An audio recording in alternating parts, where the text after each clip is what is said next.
SM Memorial স্কুলে অনুষ্ঠিত হয়ে গেল science art and craft exhibition. এদিন এই এক্সিবিশনে প্রায় 500 পড়ুয়া অংশগ্রহণ করেন, যার মধ্যে 150 ছাত্রছাত্রী নানান মডেল তৈরি করে সেই মডেল সম্বন্ধে ব্যাখ্যা করেন।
এদিনের এই প্রদর্শনীতে অভিভাবকদের উপস্থিতি ছিল চোখে পড়ার মতো।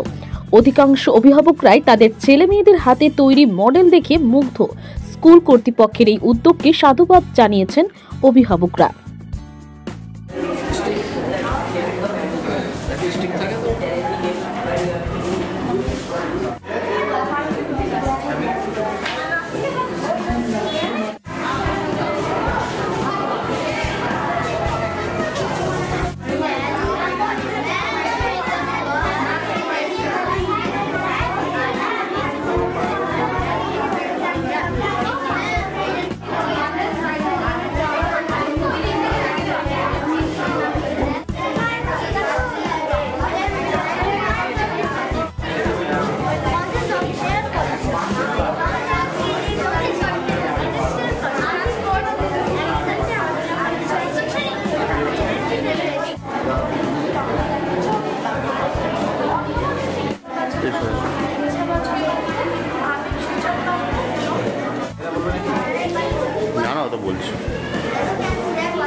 এছাড়াও আগামী 11 জানুয়ারি থেকে স্কুলের বার্ষিক ক্রীড়া অনুষ্ঠান ঘিরেও এখন থেকেই উন্মাদনার পারদ চড়ছে। Bureau report, DNN Bangla.